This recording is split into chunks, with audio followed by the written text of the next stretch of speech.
हे आत्ताच त्याच्या गाडीचा नंबर, त्याचं नाव, गाडी कोणाच्या नावावर आहे, गाडीचं हे काय, मेक काय, सगळं सगळं सगळं हे आलेलं आहे. गुंडांना जात नसते, गुंडांना काही नसतं, गुंडांना आपला स्वार्थ दिसत असतो. ह्याच गाडीत बसून माननीय वाल्मिकरावजी कराड साहेब हे CIDला भेट देण्यासाठी गेले. म्हणजे ह्याच्यातली सर्वात दुर्दैवाची बाब मी परत एकदा महाराष्ट्राच्या नजरेत आणून देतो की त्यांनी प्रेस कॉन्फरन्स घेतली हजर होण्याच्या 1-1.5 तास अगोदर. प्रेस कॉन्फरन्स नाही, ते काय रिलीज केला व्हिडिओ. म्हणजे एरवी म्हणजे ज्या एजन्सीच्या हातात तुम्ही तो तपास दिला आहे त्या एजन्सीनी ही दक्षता नाही घेतली की तो येणार असेल तर बाजूला नाकेबंदी करून ठेवा, त्याला गाडीतच पकडा. त्याची गाडी पार आतमध्ये दरवाजापर्यंत येऊन दिली आणि स्वतःचे कपडेच फाडून घेतले. आज पूर्ण भारतभर आपल्या पोलिसांची नाचक्की झाली आहे. म्हणजे मी कॉलेजमध्ये असल्यापासून वाचतोय, ऐकतोय, बघितलंय. म्हणजे दगडी चाळ, लाल विटांची चाळ, काल्या अँथनी, अनेक गुंड, अमुक अमुक तमुक बघितले. पण साले पोलिसांसमोर काय कोणाची हिंमत आहे? बिशाद आहे मुंबई पोलिसांसमोर. म्हणजे त्या काळात दाऊदला कॉलरला पकडून खेचून घेऊन यायचे भेंडी बाजारातनं. हे कुठल्या गुंडाचं काय नाव घेत नाही मी, पण मला एक पोलीस कमिशनर आठवतात, जॉईंट पोलीस कमिशनर, त्यांनी त्या गुंडाला मुंबईच्या क्राईम ब्रँचच्या ऑफिसमध्ये असं लोळायला लावलं होतं. लोळायला. तो गुंडही नामचीन होता, पण पोलीस हा सर्वात मोठा दादा असतो, पोलिसांसमोर कोणीच नाही असं आमचं मत होतं कालपर्यंत.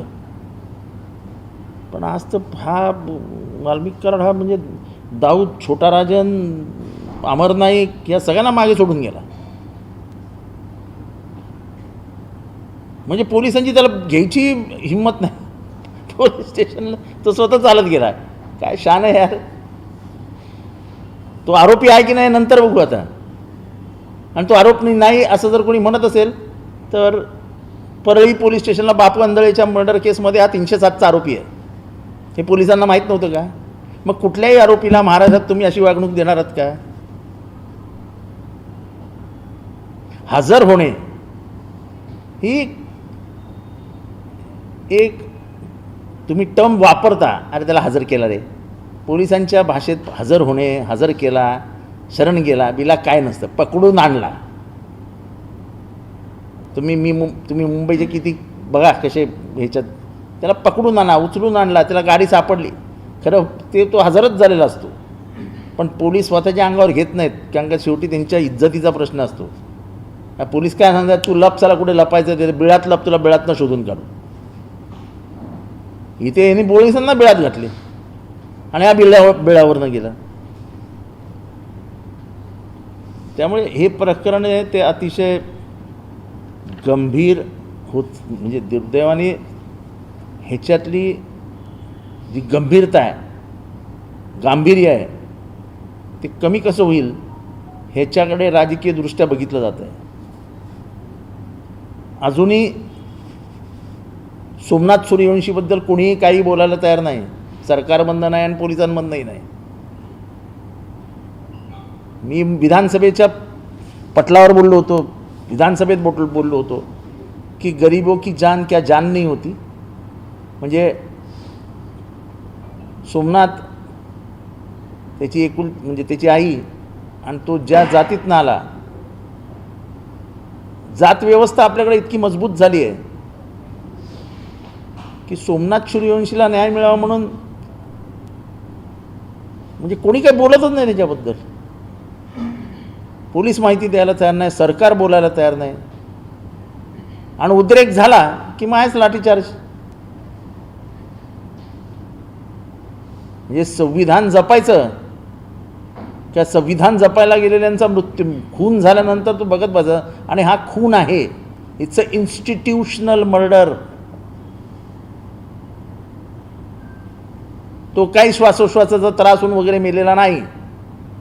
तो कसा मेला हे पोलिसांनी सांगण्याची पण गरज नाही, कारण का त्या पोस्टमॉर्टममध्ये स्पष्ट दिसतं आहे की shock due to multiple injuries लिहिलेलं आहे.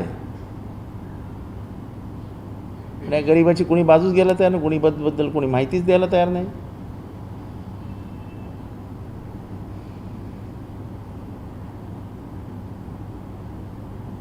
एकंदरीतच हे सगळं प्रकरण हे माझ्या अंदाजाने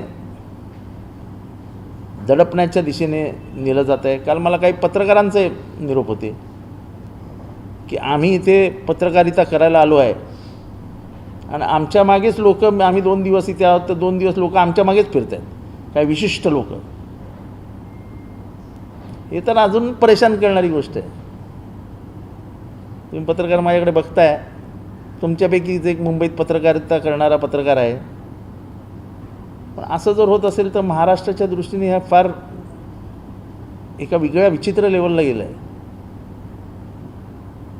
म्हणजे बीड भारतात आहे की नाही, म्हणजे बीड नाही म्हणता येणार आपल्याला. परळी हे अंबाजोगाई आणि परळी हा एवढाच पट्टा आहे. आता जसा दाऊद पाकमोडे या स्ट्रीटमध्ये, छोट्याशा स्ट्रीटमध्ये होता पूर्वी, आता तो इंटरनॅशनल झाला. तसे माननीय वाल्मिक कण्णा कराड साहेब हे छोट्याशा परळीत होते, ते आता बीडचं राख त्यांच्याकडे, बीडचा मटका त्यांच्याकडे, बीडची दारू त्यांच्याकडे, सगळ्या एजन्स्या त्यांच्याकडे. हे घडतं कसं? आणि मला हे म्हणणं की मी पण मंजारी आहे.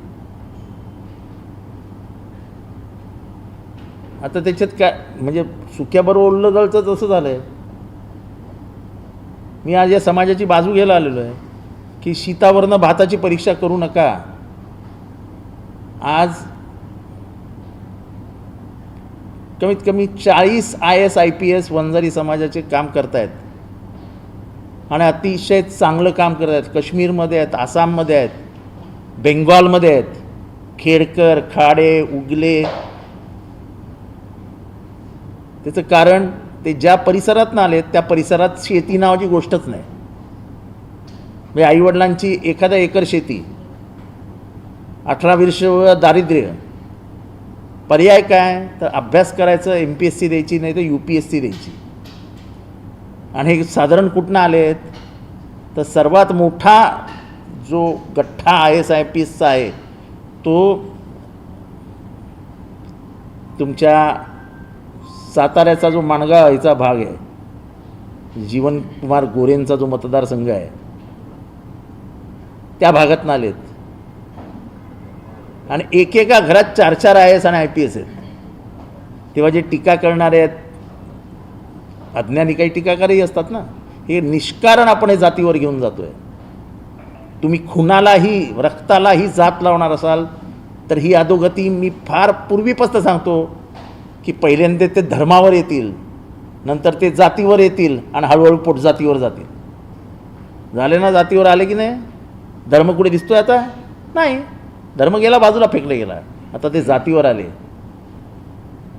आता ते पोटजातीवर जातील, नंतर तेच भाषेवर येतात, मग नंतर ते प्रांतावर जातात. माणसांमध्ये दुफळी माजवण्याची ही पद्धत असते. आपण माणूस म्हणून जगतच नाही, माणुसकी विसरून जातो. हे सर्वात मोठं उदाहरण. ज्या पद्धतीने एका समाजाला टार्गेट केलं जात आहे, फार स्पष्टपणाने मी बोलतो आहे की ते IAS लोकांची नावं मी फेसबुक आणि ह्याच्यावर वाचून हैराण झालो. अहो, ती गरीब घरातली पोरं आहेत सगळी, एकही पोरका श्रीमंत घरातला नाही त्याच्यातला, एकही. ते सगळे IAS IPS आम्हाला भेटून जातात. स्वतःच्या मेरिटवर IAS IPS झालेत.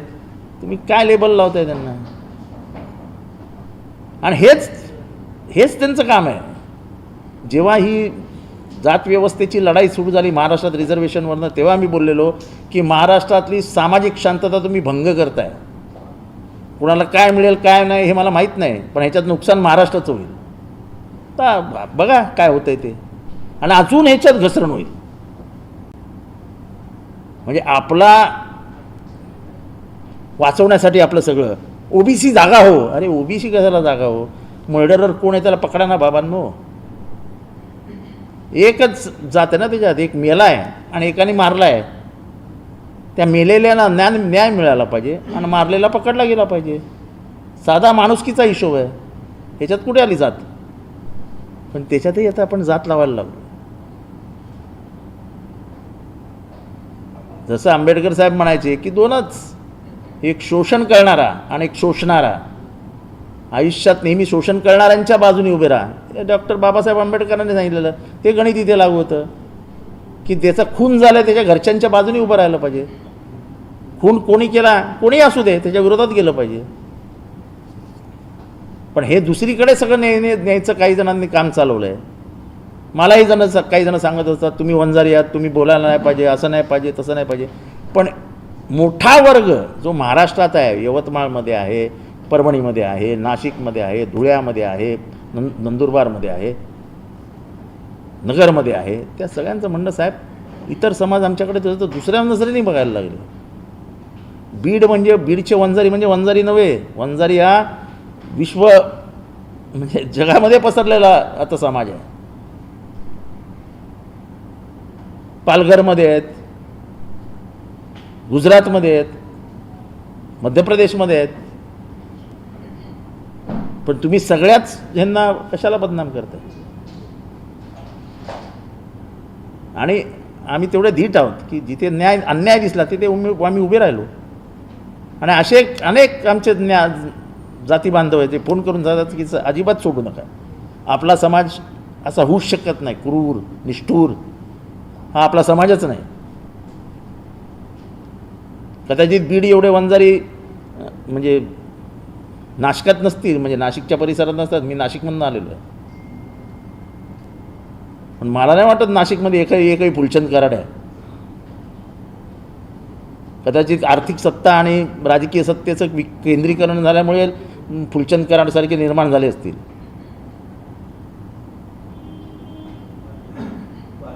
हां, वाल्मिकी त्या फुलचंद कराडचे किती हाल केलेत. म्हणजे बरं झालं वाल्मिकी कराड पण आठवलं. फुलचंद कराड पण वंजारीच होता ना बिचारा, त्याचे किती हाल केले.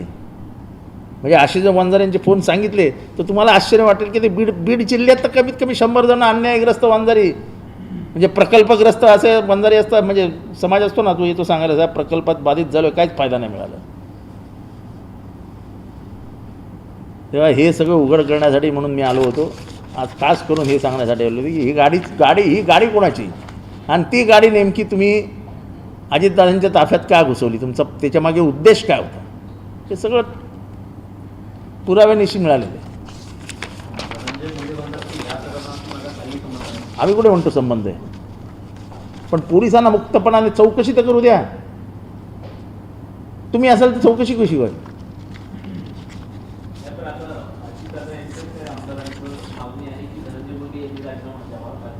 नाही, असं आहे की आमचा राजीनामा मी मागतोच आहोत आणि मला कौतुक वाटतं आहे. मी अभिनंदन करीन अजितदादांच्या आमदारांचं जर त्यांनी अशी मागणी केली असेल तर. राजकारणात अशाही बाजू कधी कधी घ्याव्या लागतात.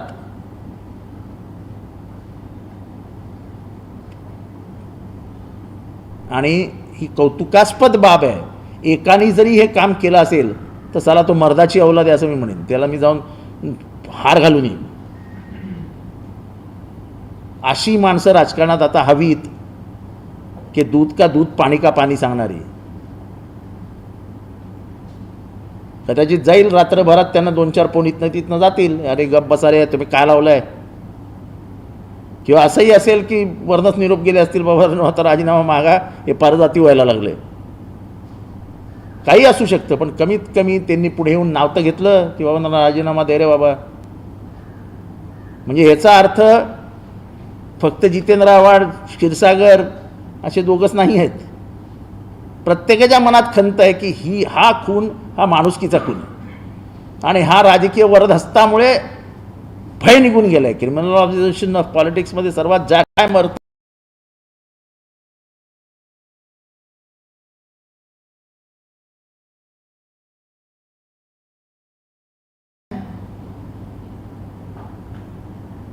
आणि एक्सप्लॉयटेशन ऑफ पुअर ही जी थिअरी आहे ती थिअरी ह्याच्यात क्लिअर दिसते. सगळे बिचारे गरीब पोरं आहेत, त्यांना पैशाची लालच, पैशाचं आमिष, मोठं असं विश्व दाखवलं की घातला कोणाच्या तरी दांडा डोक्यात, मेला. आले थोडे दिवस जेलमध्ये बसून, 2-4 एकर शेती घेतली, परत कामाला बघू, नंतर केस चालू राहते, वकील उभा राहतो, जे काय व्हायचं ते होत राहतं.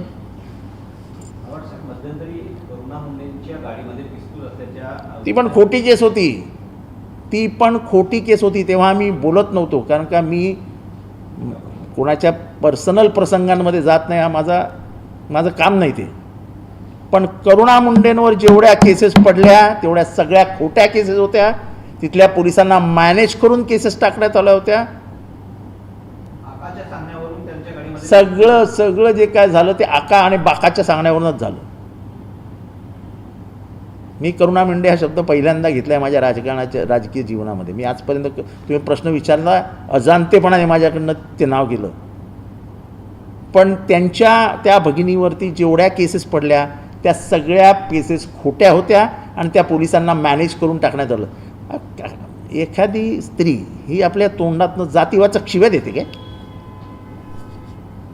तिच्यावर ॲट्रॉसिटीची केस घातली. अन्याय होत होता, पण उघड्या डोळ्याने आम्ही बघत होतो.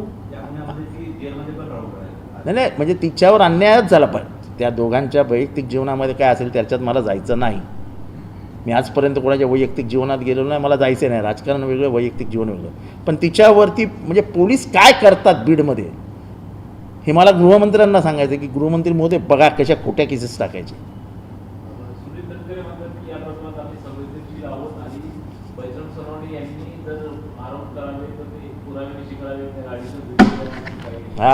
हा घ्या पुरावा, हे आम्हाला माहिती होतं. हा घ्या,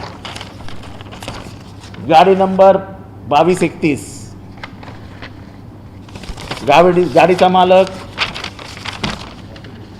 शिवलिंग मोराळे.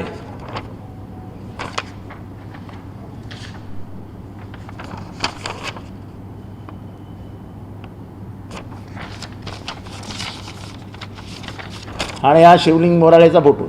अजून काय देऊ? आता करा शिवलिंग मोराळेचं लोकेशन.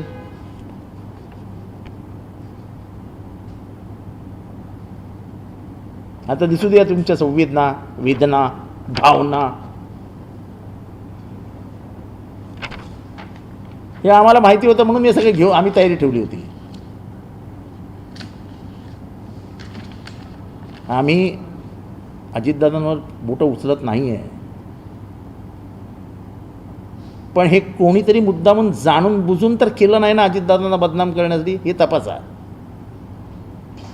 एखादा माणूस अजितदादांच्या ताफ्यात जातो आणि 2 दिवसांनी तो वालचंद वाल्मिक कराडला घेऊन येतो गाडीत बसून, हे म्हणजे याचा अर्थ स्पष्ट होतो ना की हा प्लॅनच होता. म्हणजे 4-2 मोठे आले मासे तर आपण सेफ.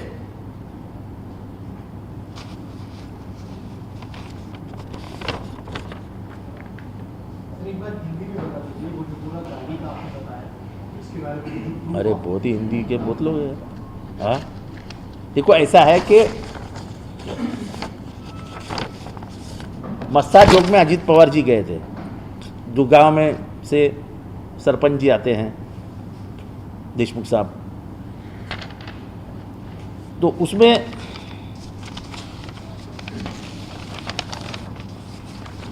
ये जो लड़का दिखाई देता है, इस लड़के का नाम है शिवलिंग मोराळे.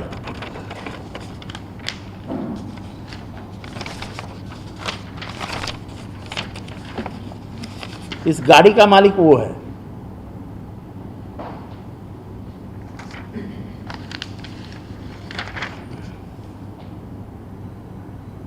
और यही गाड़ी वाल्मीकि कराड़ को लेके सीआईडी में जाती है.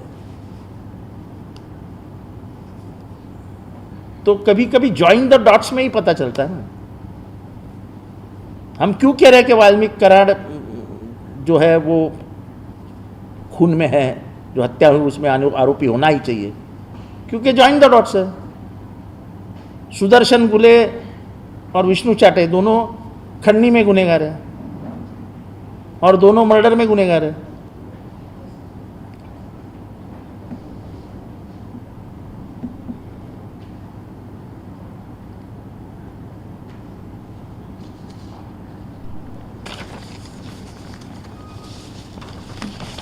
और जो बजरंग सोनवणे जी ने कहा है वो 100% सच है, इसमें कई दूसरी बात ही नहीं है। ये उसका पुरावा।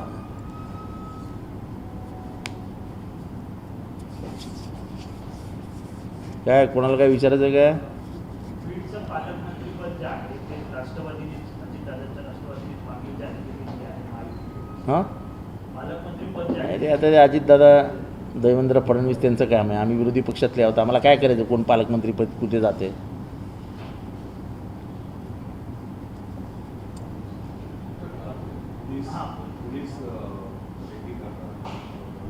हां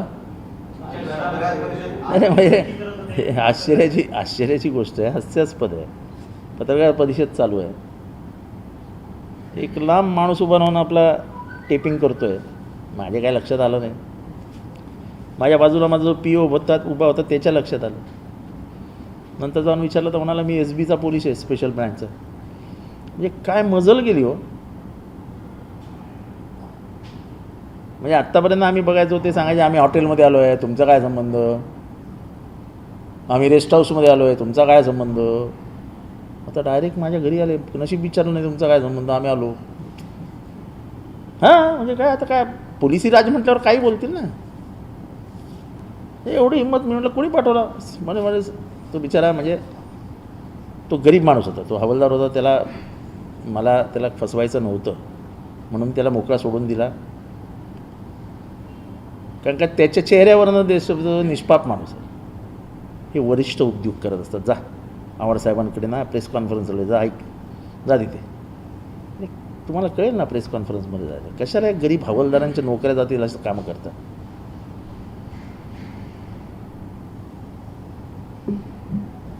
आणि एवढं महाराष्ट्रात वातावरण एवढी सेन्सिटिव्ह झालं असताना पोलीस एखाद्याच्या मागावर जातात, किती दुर्दैवी बाब आहे। म्हणजे आमचा राईट टू प्रायव्हसी आहे की नाही? आम्हाला फंडामेंटल राईट आहे आमचा राईट टू प्रायव्हसी, आणि आमच्यासारख्यावरती असं असेल तर बाकीच्यांचा काय विचार करावा? हे लढणारे झगडणारे आमच्यासारखे ह्यांच्यावरती जर एवढे असं करकचून बांधून ठेवणार असतील तर बाकीच्यांचं काय करायचं?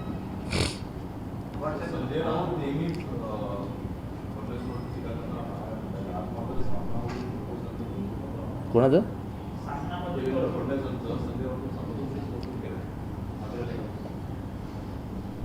नाही मी काय आज सकाळपासून मी कुठले पेपरच वाचले नाही।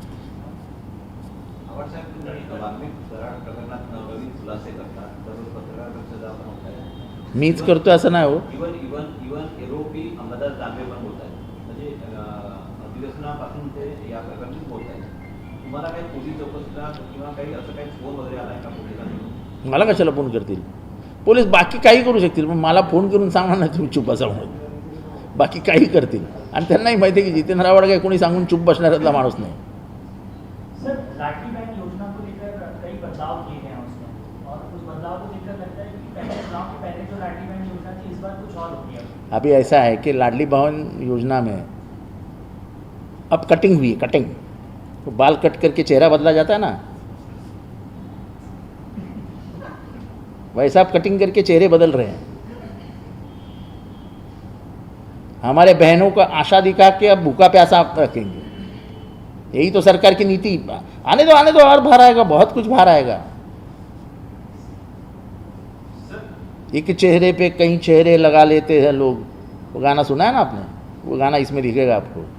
सर एक साइड आप कह रहे हैं लॉ एंड ऑर्डर सिचुएशन खराब है, स्पेसिफिकली टॉकिंग अबाउट बीड, और दूसरी तरफ संजय राउत तारीफ कर रहे हैं फडणवीस की, कह रहे हैं कि बहुत अच्छा काम कर रहे हैं, डेवलपमेंट का काम कर रहे हैं गडचिरोली में, क्या कह रहे हैं? नहीं, गढ़चिरौली में अच्छा काम हो रहा है। देखो जैसे वो नक्सलवाद ख़त्म कर रहे हैं, गढ़चिरौली में जिस तरीके से इंडस्ट्रियल डेवलपमेंट कर रहे हैं, जिन चीज़ों की तारीफ होनी चाहिए उन चीज़ों की तारीफ होनी ही चाहिए। जिस हालात में वो गलत है वो गलत है, बीड में वो गलत है तो गलत है। यही तो राजनीति जो महाराष्ट्र में गंदी हुई कि तुम टारगेट मत करो, अगर गलत है तो गलत है यार, जो बीड में हो रहा है वो गलत है गलत है गलत है। चाहे वो बोले कि वो विरोधी पक्ष नेते पक्ष के लोग पत्रकार परिषद ले रहे, उससे हमको कोई लेना देना नहीं है। जैसा नक्सलवाद खत्म किया वैसे बीड़ का दहशतवाद खत्म करो। हमारी मांग तो यही है।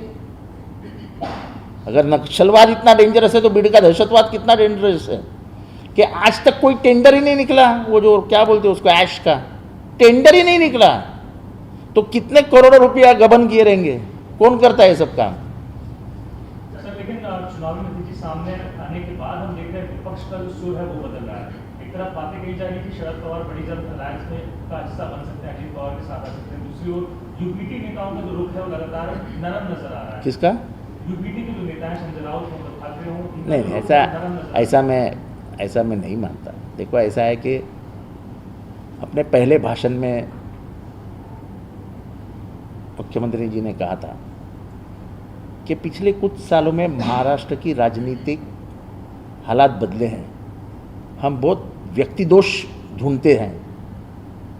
हमारे में अपने कटुता बहुत बढ़ गई है विरोधी पक्ष और सत्ताधारी में, और इसको कम करना चाहिए। वो महाराष्ट्र के लिए अच्छा रहेगा। तभी उठकर मैंने तारीफ की थी कि ये ऐसा रहेगा तो महाराष्ट्र आगे जाएगा। क्योंकि पिछले 10 सालों में जो हालात हमने देखे, जैसे फंड नहीं देने का, झूठे केसेस डाल देने के, ये सब मैंने देखा है ना। ये महाराष्ट्र में किसी और को उंगली दिखाने की ज़रूरत नहीं है। तुम क्या तुम्हारे घर से फंड लाते हो क्या? तुम्हारे खुद का रिजर्व बैंक है क्या? हमारे ही लोगों का टैक्स है। और फंड कोई मेरे घर को पेंटिंग करने के लिए नहीं मांग रहा हूँ। अगर कोई रास्ता अच्छा बनता है तो मेरे लोगों के लिए, जो महाराष्ट्र के नागरिक है, उनके लिए बनता है ना भाई। तो तुम तो उसके ऊपर ऐसे नाक बन के बैठे हो जैसे वो नीचे सोना तुम्हारा है और ऊपर नाक तुम बैठे हो। तो नाक मत बनो ना भाई, दरवाज़ा खोल दो। अगर जनता को चाहिए तो जनता को मिलना चाहिए। क्या सर महाराष्ट्र की हित के लिए फडणवीस अगर दरवाजे खोलते हैं तो क्या पवार साथ जुड़ सकते हैं? ऐसा है, राजनीति में उसने अच्छा काम किया और उसकी तारीफ की तो क्या साथ जानेगा? ये कौन सा गणित है? ये तुम्हारा गणित। यही महाराष्ट्र में हो रहा है कि अरे अच्छा काम है तो है, अच्छा काम है। जैसे भागवत साहब, संघ प्रमुख भागवत जी बोले थे कि बंद करो अब ये खुदवाना। अगर वो कहते हैं तो मैंने जिंदगी में पहली बार संघ के बारे में कुछ अच्छा कहा कि मतलब नहीं, ये तारीफ करने की ये है कि देश के हालात जिन चीज़ों से बिगड़ रहे हैं, अगर उसको रोकने की कोशिश भागवत साहब कर रहे हैं तो अच्छी बात है। क्या बुरा है उसमें? अच्छाई जो हो रही है उसकी प्रशंसा करना, ये मानव धर्म है। हम ये धर्म ही भूलते गए, इसलिए हम अभी खून में भी जात ढूंढने लगे हैं। हम खून में भी जात ढूंढने लगे हैं। दिल्ली में प्रधानमंत्री मोदी द्वारा एक कॉलेज का इनॉग्रेशन होने वाला है। क्या? दिल्ली में पीएम मोदी द्वारा एक कॉलेज का inauguration college? College Delhi university से एसोसिएटेड एक कॉलेज होगा। उसका नाम वीर सावरकर के ऊपर रखा जाना है। क्या आप उसका स्वागत करेंगे? क्योंकि नहीं, मेरे को मालूम ही नहीं वो किधर जा रहे हैं। मैं कल आपको पढ़ के बताऊंगा। मुझे मालूम किसी कॉलेज का नाम वीर सावरकर के ऊपर पड़ता है तो आप उसका स्वागत करेंगे? कांग्रेस की डिमांड है बहुत- इसका मनमोहन सिंह नाम रखना चाहिए। कांग्रेस की डिमांड है, एनसीयूआई ने विरोध भी किया है इसका। नहीं, मेरे को ऐसा कॉलेज आ रहा है ये भी मालूम नहीं, कहाँ आ रहा है वो भी मालूम नहीं। और मैं महाराष्ट्र में राजनीति करता हूँ, मेरे को क्या मालूम दिल्ली में क्या चल रहा है। सर महाराष्ट्र में जो भविष्य में स्थानीय निकाय चुनाव होंगे, बीएमसी या महानगर पालिका के, बीजेपी नेताओं का कहना है कि यहाँ भी बांग्लादेशी और रोहिंग्या जो वोटर लिस्ट है उसमें से उनके नाम चुनकर निकाले जाने चाहिए। मैं कहता हूँ भाई एक काम करो ना, जितने भी मुसलमान वोटर है सबका वोटर लिस्ट से नाम ही निकाल डालो। नहीं तो भी तुम्हारे गुलवलकर सब ने कहा ही था कि उनको वोटिंग के लिए अधिकारी उनका रद्द करो। ये कहाँ है उन्होंने अपनी किताब में? गुरुवर्य गुलवलकर जी का ये है विधान है कि मुसलमानों का वोटिंग अधिकार नष्ट कर देना चाहिए। कर दो भाई, क्या तुम्हारी इतनी, अब तुम्हारी मेजॉरिटी आ गई है, तुम्हारी इतनी दादागिरी चल रही है तो ख़त्म कर दो, एक बार ही फटका मार दो। सर मल्लिकार्जुन तटकरे यांनी एक म्हटलेलं आहे की सुप्रिया सुळे यांची सध्याची जी वक्तव्य आहे ती भाषा बदललेली आहे ही राजकीय पश्चाताप आहे असं त्यांना माहीत असेल बाबा त्यांची भाषा काय आणि ती काय बदलली ते त्यांना माहीत असेल। आमच्या दृष्टीने काहीही बदललेलं नाहीत। पवारसाहेब आहेत तिथे आहेत, सुप्रियाताई आहेत तिथे आहेत। मला काय त्यांची भाषा बदलली आहे आणि फार काही झालं आहे असं आम्हाला वाटत नाही। सर पिछले कुछ दिनों में जिस तरह से भुजबल साहब की नाराजगी देखने को मिल रही है, अजीत पवार से कटे हैं और फडणवीस के पास जाते हुए नजर आ रहे हैं, तो क्या कहेंगे? मैंने ना उनका गाड़ी किधर जाती हुई देखी, ना मैं उनको कहीं खाना खाते हुए देखा। मुझे नहीं मालूम उनका किससे अच्छा और किससे पटा हुआ है। सर वो जो मुंब्रा में इंसिडेंट हुआ जहाँ पे एक मराठी भाषी और हिंदी भाषी लोगों के बीच झगड़ा हुआ, हमको अब बच्चों का कुछ ये होगा, विवाद होगा, तो हम उसको भी राजनीति में खींच के मुद्दा बना देते हैं महाराष्ट्र का। आप लोगों की भी तारीफ करनी चाहिए, आपकी भी कलाकारी है कि इतने से 2 बच्चे लड़ रहे हैं और उसको हम जाति का मुद्दा बना देते, भाषा का मुद्दा बना देते, कभी प्रांत का मुद्दा बना देके। देखो मैं पहले से कहता था ये हिंदू तब तक ही रहेगा जब तक हिंदू है। जिस दिन वो प्रांत के ऊपर चला जाएगा, भाषा के ऊपर चला जाएगा, जात के ऊपर चला जाएगा, लफड़ा और बढ़ेगा। क्या हुआ, हम भीड़ में जाते हैं तो हमको जो मरा हुआ है वो अलग जात का मिलता है, मारने वाला है वो अलग जात का मिलता है। हम परभणी में जाते हैं तो मरने वाला अलग जात का मिलता है, उसकी तो तलाशी बंद कर देते हैं। तो ये खुदा के वास्ते ये बंद करो यार। एक अच्छा शहर, उसकी बर्बादी का रास्ता मत ढूंढो। बच्चों की लड़ाई थी और ऐसा कोई, अब इस पे बात भी करेंगे तो आप उसका ये करेंगे जितेंद्र आव्हाड का समर्थन। ये पहली बार ऐसा नहीं हुआ, जो पहले भी कल्याण में घटना घटी थी, तो इसके बाद बस प्रॉब्लम देखो ये घटना और कल्याण की घटना में बहुत अंतर है। कल्याण की घटना में बाहर से लड़के आए, लाठी काठी निकाली गई, मारा गया, इसमें कुछ नहीं हुआ। वो लड़का मराठी लड़का था, वो मजाक में बोल दिया भाई तुम मराठी में बात करना है, ये बोले नहीं हमको हिंदी मराठी। तो ये 2 बच्चों का यानी वो गोटी खेलते खेलते बोलते ये तेरी गोटी लंबी क्यों गई, तो अब उसका भी मुद्दा बन जाएगा महाराष्ट्र में यार। अब गोटियाबाग खेलने के लिए हमको रखा है क्योंकि इतनी मेजॉरिटी आ गई उनकी कि हम तो ये गोटी के लिए ही बाकी रहे हैं।